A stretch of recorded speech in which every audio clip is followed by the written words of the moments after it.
First, of course, I have a question to you. I give you two alternatives. I have to offer a well-paid job in an African ministry. First alternative. The second one is a well-paid job for a European company in Africa. What would you choose? And you have 2 children and you are married. I'll take the first option. Okay. Why? Because I'm patriotic. Okay. Please. Because all of us is a reaction of the environment. Okay. If we go and work in the environment of discipline, we have no that discipline. If we go and work in a system doesn't have that discipline, we will after many years we will be as a computer not updated for many years, and so we lose the job and lose our experience. Okay. I choose the first one The first. because we face a problematic issue. So we need volunteers to overcome, to put all efforts and how to invest in the future. So if I face this situation, I will take the first choice. Okay. Is somebody here with another opinion or also some words? Well, no, I just wanted to say I would take the first one so that my kids could take the second one afterwards, the next generation. Okay. Okay, so then I don't ask for the third alternative. That would be a well-paid job in Canada. So no one of you would take it. You are all patriotic. But I think you got a little bit the point what I was trying to make. Of course, first, I would like to thank the ICD to giving me the opportunity to share some thoughts with you. Cultural diplomacy, like I already mentioned, is for me one of the keys for the 21st century. And Mark is a friend of mine, and I guess when he arrived in Berlin years ago, not with a low budget, with no budget, and I could just see how strong the idea of cultural diplomacy, how many young people, old people, people from everywhere, different people, has joined together. I was starting to think about cultural diplomacy, which was new to me. It sounds like music, it sounds like paintings, theater, and of course it's true. Cultural diplomacy, when you look at the German history, in the end, there was one time a friendship between Germans and Americans that was broke up a little bit during George Bush. But after World War II, of course, it was the American culture who has been attractive to Germans. That means the rock and roll. They were cool, the Americans. So Germans wanted to be like them. So that means how I could understand cultural diplomacy, that cultural diplomacy, learning the culture of another country, loving the culture of another country, it builds up a very strong link to this country. And this is how I got in touch with the ICD, with Mark, and I think one day maybe the cultural diplomacy will be really one of the main keys for people working in politics, also in business and everywhere. So thanks again for this opportunity. Like I said, my name is John Elimatib Eichler, and actually the work that I'm doing is very much linked to cultural diplomacy. And it's a bit difficult because this morning I was just hearing that I'm on the panel, so that means I've mentioned already sometimes that is actually in the presentation, so sometimes I will just cut it a little bit.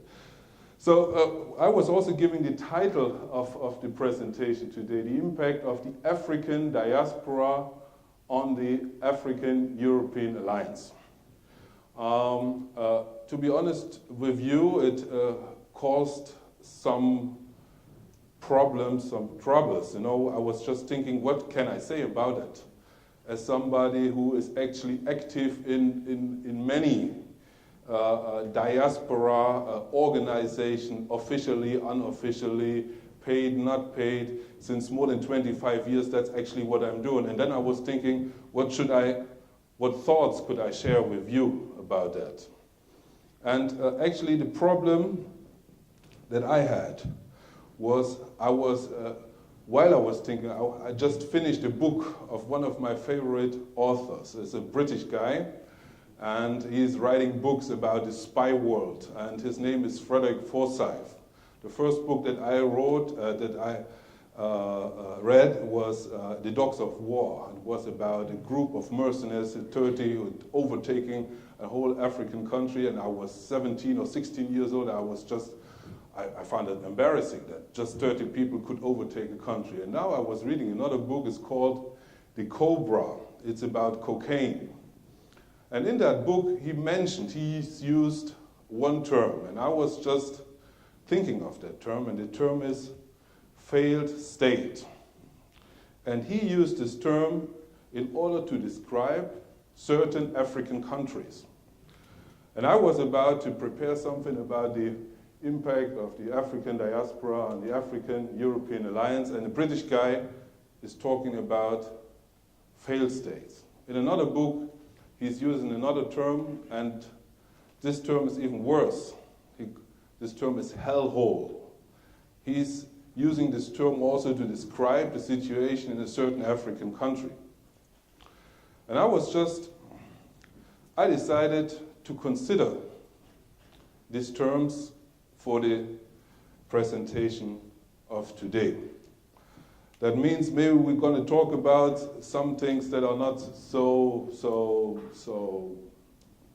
positive. So the real working title, while I was thinking about this, was Failing the Future. And some of you who know me, my last presentation was The Rise of Africa. Is Africa ready for the 21st century? That was also something that we were talking about today. And today, I just wanted to share with you some facts. Some facts about Africa, about the diaspora, and about the current state of the majority of the African nations. Okay. Here we see something, what we can find in Africa. You see, actually, Africa is the most wealthy continent on the world. 50% of the whole gold of the world is in Africa. Platinum, coltan, all this is in Africa. And the other point is the population. I mentioned that. This is how the world is going to look in 2050. Africa will be at 2 billion. Today, we are here at 1 billion. And you see, in 2050, that means in 38 years, every fourth human being is African, is living on the African continent. I don't talk about the diaspora. And this is where we came from, and this is where we are going to. This is the end of the century. So that means Africa, people living in Africa is 1/3 of the world's population. This is what we see in Africa. When we talk about the African diaspora, it's very difficult. First of all, there are many countries, they don't really know, or they don't write down who is of African descent and who is not. It's even difficult to find out who is really African. So that means we have South Africa, South America, North America, the Caribbean. In Europe, actually, there are no exact figures. So, for example, Germany is with 500,000 people of African descent, and by accident, I know how this number has been created. A friend of mine, 20 years ago, has been asked by a journalist, how many are you? And he asked me. I said, I don't know. We were young people. And the journalist who asked me this question was from the Spiegel. And then I said, just say 500,000. And he said, boy, 500,000. And the journalist wrote it down. And if you look now, you will find this is a reference everywhere is 500,000. So that means what we see here with 10 million, France, for example, is with 3 million. Actually, we don't know. We don't know how many people live there, and actually it's not very important. But what is important is that actually we have two kinds of African diaspora. Well, I don't know whether there are fixed terms, but I would use two terms, old and new diaspora. Old diaspora is the forced diaspora from the slave trade. And the new diaspora is the diaspora that I would call the brain-drained diaspora. People who leave Africa in order to achieve knowledge, in order to achieve a better life, more security, whatever. This is the new diaspora. So within this 200 million, actually, we don't know who is who. How many are we? In Asia, we don't know. If we look at the people in East Timor, they look really African. So, but is it really just to say they are African diaspora? Are they able to give an impact on the development of Africa? So that is actually where we are right now. But it's also interesting to see when we talk about the forced diaspora, the old diaspora, what have they done? That means people who have brought from Africa to the Americas, to North America, to the Caribbean. What happened to them? We know all this, and we don't talk about that today. But I just want to mention one person. This is Henry Sylvester Williams. Does anybody heard about him already? This man, maybe I could just share with you how I learned about him. I was 19 years old and I traveled to Cameroon, and I was sitting at the hospital of my father, who was a surgeon, and then he said, okay, now I'm going to tell you something about Pan-Africanism. Because my father was a member of the independence movement, and then he talked about this guy. And it's surprising to me that many people don't know him, because he was the guy who founded in London in 1897 an organization. It's called the African Association, later called the Pan-African Association. And the idea of this association, Henry Sylvester Williams was a lawyer from Trinidad, and he was in London, and he founded that organization where were maybe 20 people, maybe like we are sitting here today, and they were just thinking of how could we improve our situation? How could we improve the situation of the black man? And in philosophy, there is a picture, a metaphor that says, if you don't have an idea of a horse, you don't even see a horse when it walks by. So what he did is, he was setting up the idea of independent African nations within his associations. The Pan-African Association. Later, he traveled around through the Caribbean to Liberia, and he died at the age of 42. But the genie was out of the bottle. The idea in the beginning and the end of the 19th century, beginning 20th century, that African nations could be independent. That means we see that an impact from the diaspora in those days was something that maybe he learned where he has been, in London, in Trinidad, coming from slaves, and being a lawyer, understanding what rights do we have, and we should use these rights. So, and this idea was very important for other people like Webb Du Bois, and the genie was out of the bottle, and people were starting thinking of, we should become independent. And in the next 50 years, the struggle began for independence. But the idea started with Henry Sylvester Williams, who founded the Pan-African idea, the philosophy of independent African states. So that means since that day people couldn't ignore the horse anymore because they could see the idea of this independence. That means there we have an example of the impact of the diaspora, the African diaspora, that has changed the fate of the continent enormously, because every independence movement in the 40s, 50s, 60s was influenced by this Pan-Africanism. On the other hand, the brain drained, like I say, the diaspora, is a diaspora very young. People come into Europe, to the United States, to China, to everywhere, even Russia. There are many people right now. And actually, first of all, they have to struggle to achieve some kind of legal immigration, some kind of legal status. And it will take one or two next generations to achieve some kind of economic stability, to be honest.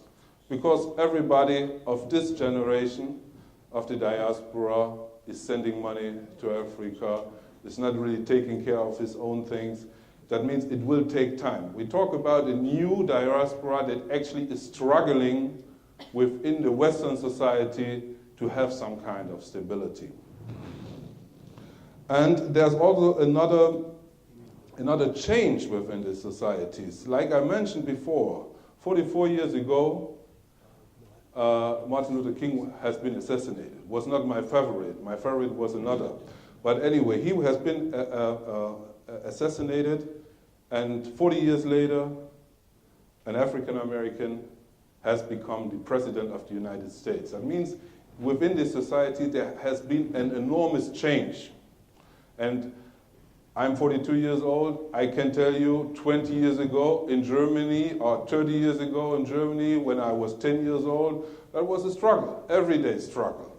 And of course, we are not satisfied today, but there was an enormous change. And what we see, the racist infrastructure that has exists, for example, having the right to vote, having whatever. This is about to disappear. That means right now, even the contrary is right, that the Western societies fight even against racism within their countries. But 30, 40 years ago, it wasn't like this.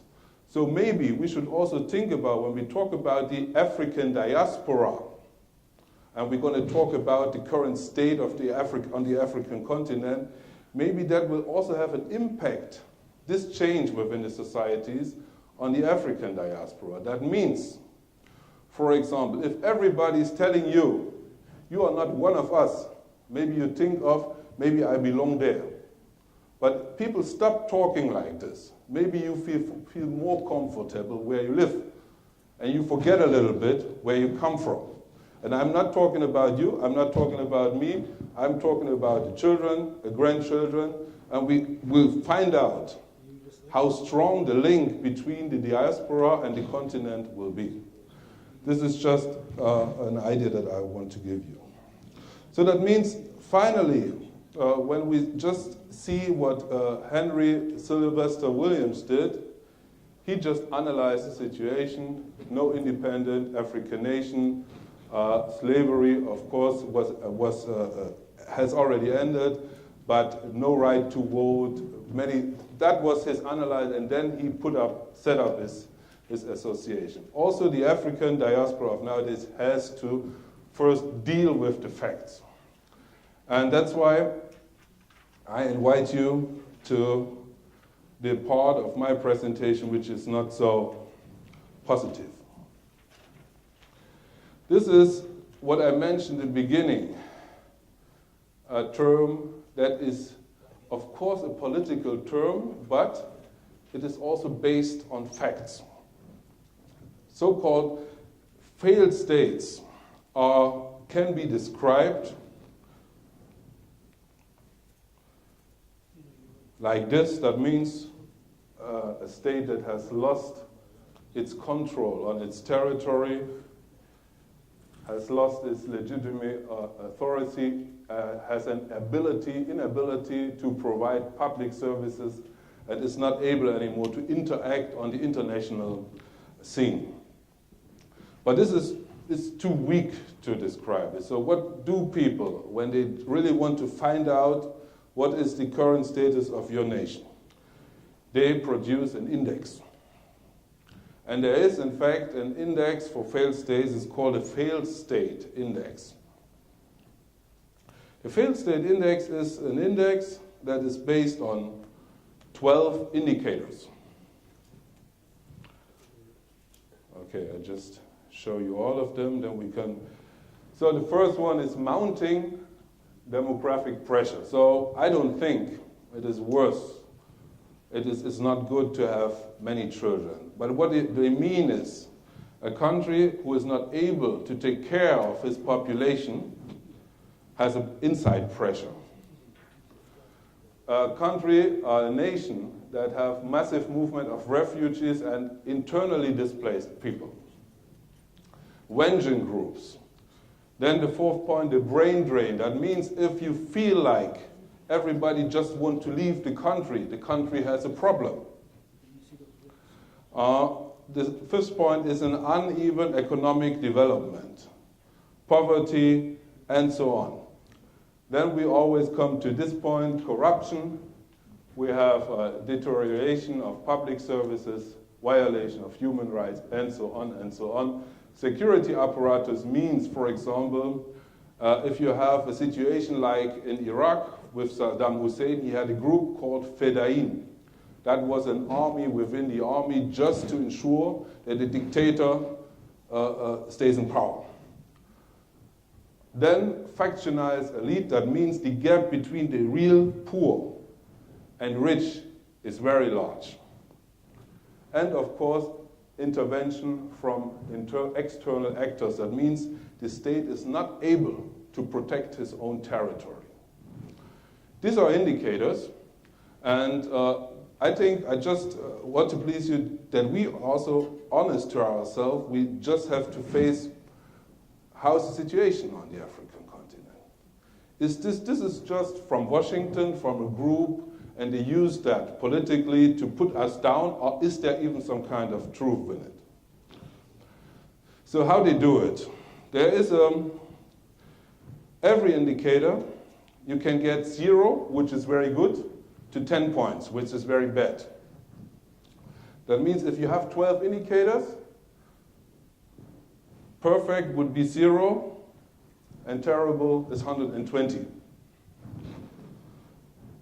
And then you have sustainable countries, 0 to less than 30, moderate countries, 30 to less than 60, warning, 60 to less than 90, and 90 to 120 actually is a failed state. That means diploma failed, didn't work out. Here you can discuss whether 90 to 100 is still warning, 100 to 121 is really a failed state. So now we look at the ranking of 2011. We have under the first 14 African countries.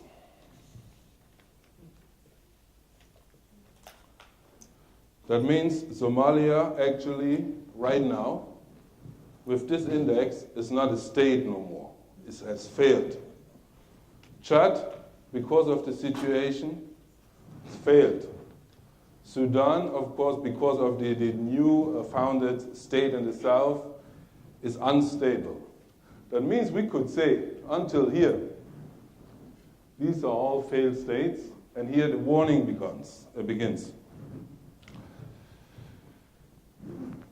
So this is then, that means we just go till here, and we see South Africa is number 106. The best country, Finland, 170. Under 20, Germany, 33.9. So this is just We can discuss about the failed state index, but we could also, maybe when we're alone, we just say, maybe there's some truth in it. And what we're talking about is the impact of the African diaspora on Africa. But we also have to face what is the situation in Africa. Then I have, oh, 1 second. That's, okay. Then I have to just to go back. I have only bad news today. Okay, this is the situation that we see. That means we are all in the warning section. We talked about the corruption. There's also a corruption index. It's called the Corruption Perception Index from the organization Transparency International. We can say they are wrong, no?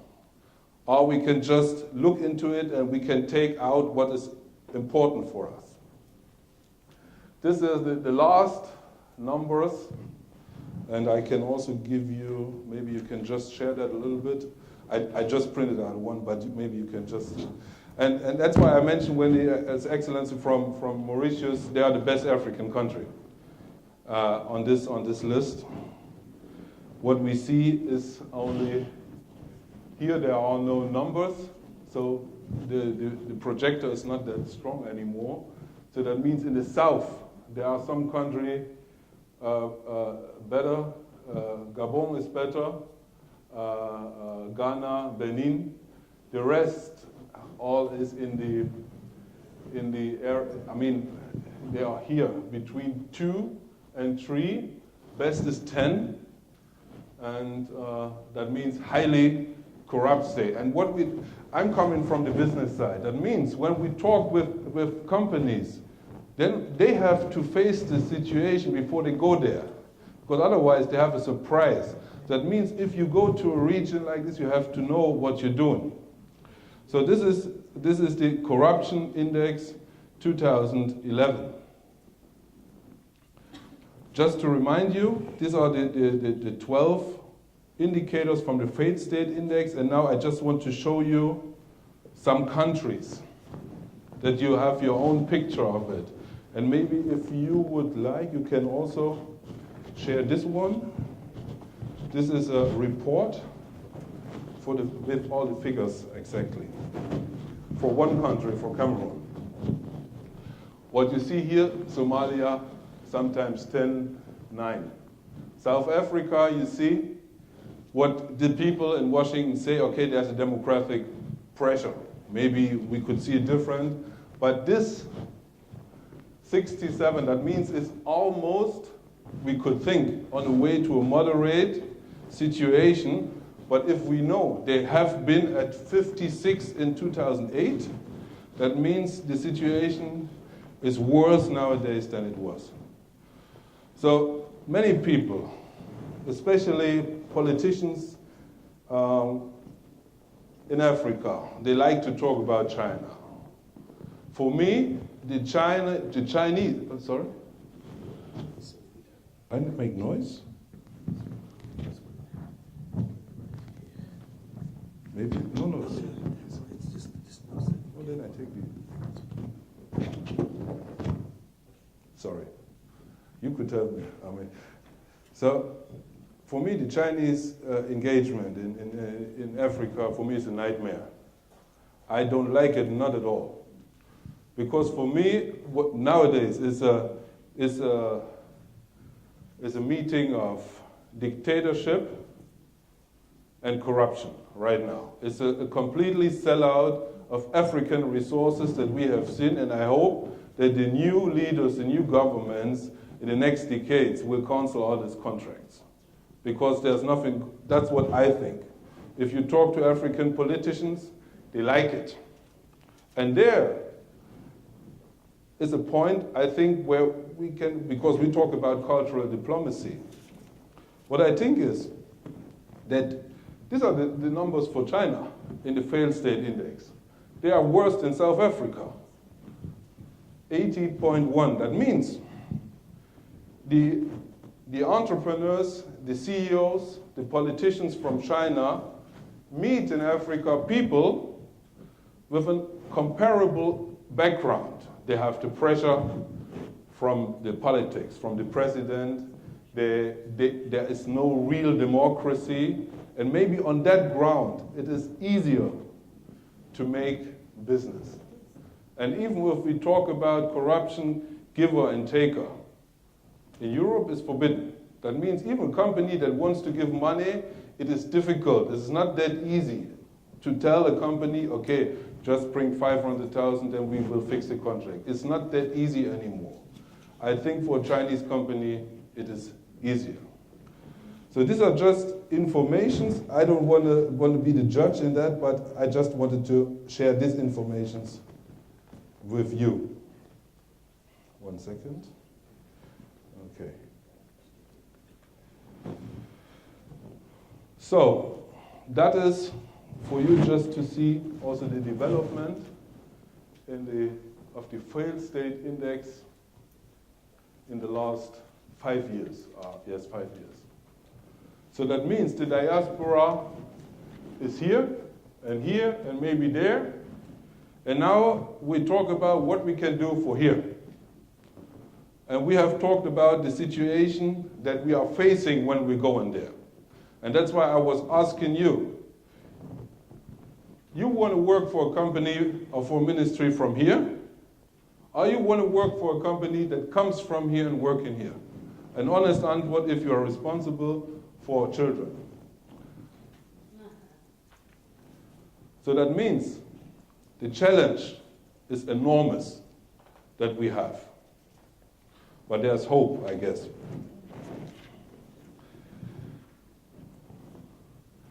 When we see this fact, sorry.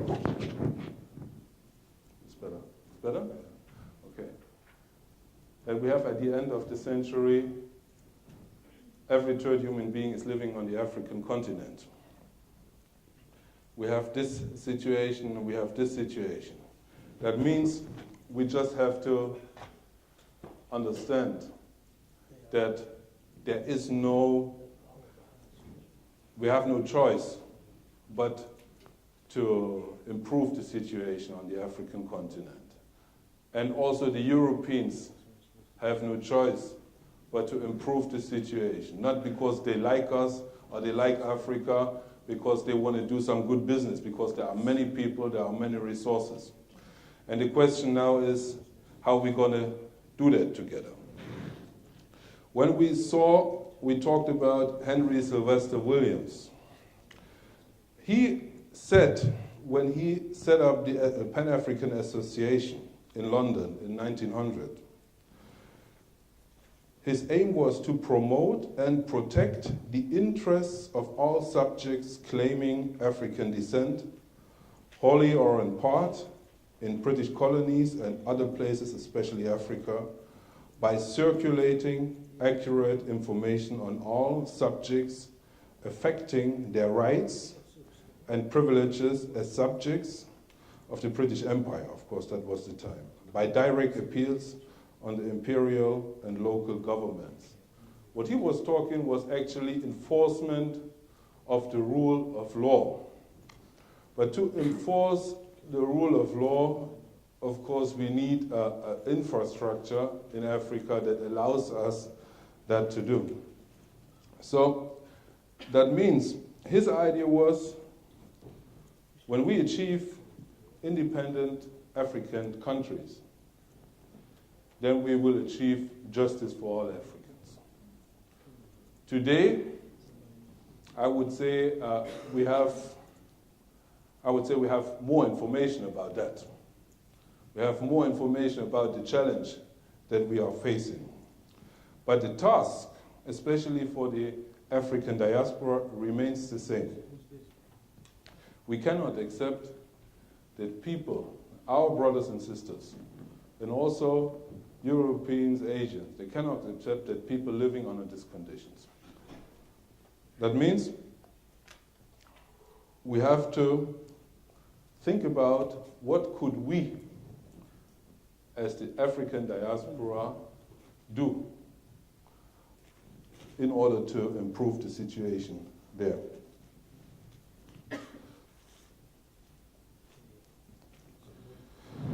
There's one important change that has been taking place. That was in the 50s and 60s, like I mentioned before. All African leaders, from Zaire, Congo Zaire, till 1984, Thomas Sankara in Burkina Faso, all the leaders were just killed. That means they were replaced by other people we haven't chosen, we haven't voted for. But nowadays, it is not, from my opinion, from my point of view, it's not fair to say that we still have this kind of direct influence on the African continent. It is even different. That means we could think about of creating some kind of real partnership, bringing good people from here, bringing the African diaspora with all the experience of some generations already towards Africa, not waiting just for the African continent to respond, but in the following the path of Henry Sylvester Williams, doing something that we have learned here and wherever we have been, and bringing it to Africa. So that means actually what I would say about the title is that the African diaspora has to be able to create an alliance with the people, with the societies where they live. That would be an African diaspora European alliance in order to achieve an African-European alliance. Okay, thank you for listening to me. Thank you.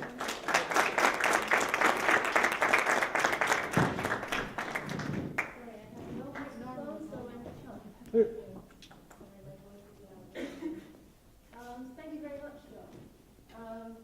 Today, as you know, is Friday the 13th, and somebody had to deliver bad news, so I guess it was you. Okay, so thank you. Questions, please. Yes?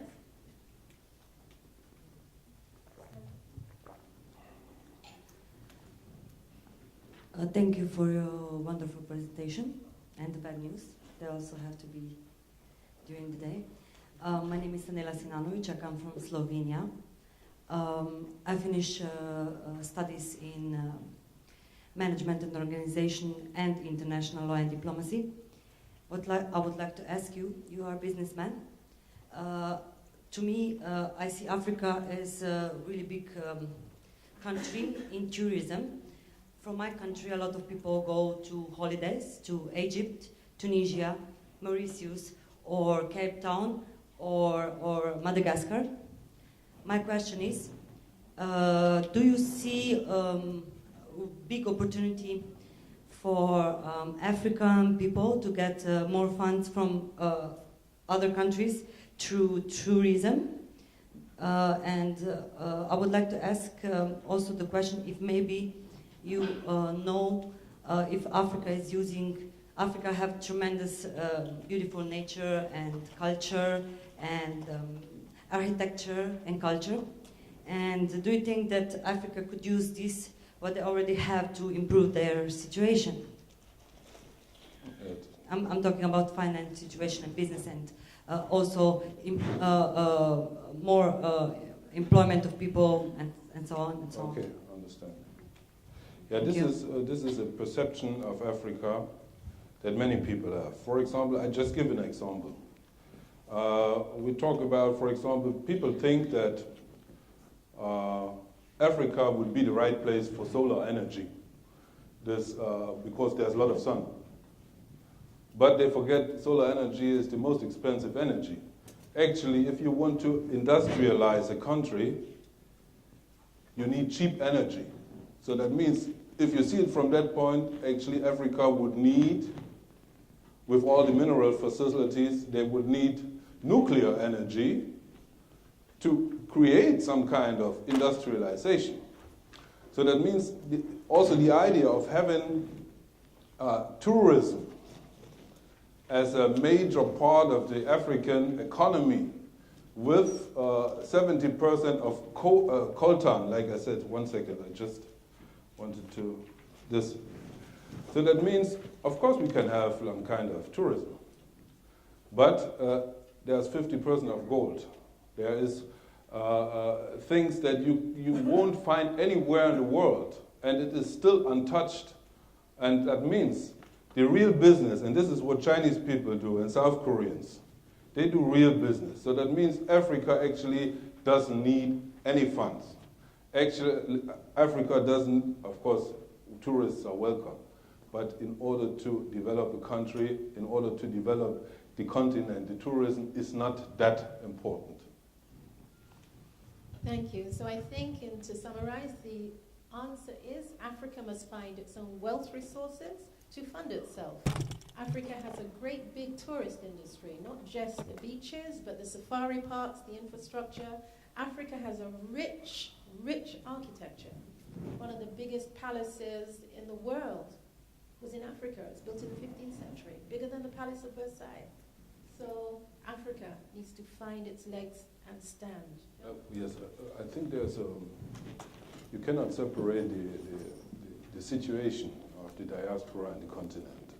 That means, for example, we were talking about perception of others, of Africans, of African diaspora. It depends also on their perception of the continent. That means if the continent improves, also our life will improve. That means there's one big change that's taking place during the last 10 years, and actually maybe 20 years, but since 10 years, people just seeing that. And that was in 2009, I think that was in Spain or in Portugal, there was a European African summit, and it was, I think, the president from Senegal who just said finally to Europeans, Chinese are already there. So that day, I think, changed a lot in the perception of Africa. That means from the European side. And that actually put Africa in a position where, for the first time, we didn't talk that much about debts and loan, but we talk more about what has Africa to offer to the world. And the question for me now is, how is this lifetime opportunity of the continent, because these resources are there, but maybe in 100 years they are not there in this large amount. How is the African continent, the continent, able to use this lifetime opportunity to build up something and to negotiate for the African people, not only for the people who are negotiating right now? I don't know whether I catch all the question that you had, but this is what I think about. We have a big chance right now, using the resources, building up some kind of, I would say, primary industry. For example, how is it possible that maybe if you buy a hammer in Africa, you will never find a hammer produced in Africa? It always comes from everywhere. So that means simple things even we don't produce. So that means we should use that in the next decades, 10, 20 years, just to set up this and to employ people, and that will change the whole continent enormously. Because you said Norma, you said I only have bad news, but actually this is a very good news. And that the population is growing is a very good news. But what I have seen many times, people from the diaspora go into Africa, having dreams about Africa, and are completely disillusioned after 2 or 3 years. Or they adapt and they become even worse than that's what I mean when I just want to talk about some facts right now. What is the situation? Thank you. Sorry, I would like to add something to your answer as well. Have a look at the map of Africa. Have a look at how big Africa is in connection with England, Europe, Italy. You've heard of the Arab Spring and how it's changing the face of the Arab nations. Spring doesn't just mean a fresh wind. Spring means to jump, and jump very quickly. If Africa begins to pool its resources and starts to jump, the world will shake. And you as young leaders, try to pull your people together, pull Africa together, and when Arab jumps, you will see a change. Thank you. Thank you for your question. Actually, you said it all. I mean, everybody, we talked about, we had the term aid, help, then it was mixing with loans, paying back. So that means we just have to, business is about making money. If you don't make money, you don't make a profit, you don't survive. A country that doesn't make, in the end, has a profit, won't survive. And even if people give you something, you will pay something in return. That means there's no choice. Whether we take part in this game or we don't take part. That's why in the last presentation we were talking about that the 21st century will be another African century. We had an African century that was the 19th century.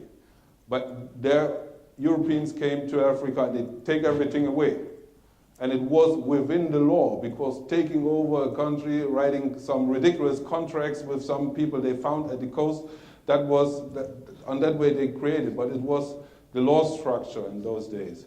So that means the 19th century, people have just taken away the wealth of Africa, but it's still something remaining. And the question is now in the 21st century, whether Africa will take part in the African century is again defined by China, Korea, European, whoever, Brazil, even Venezuela, everybody is there.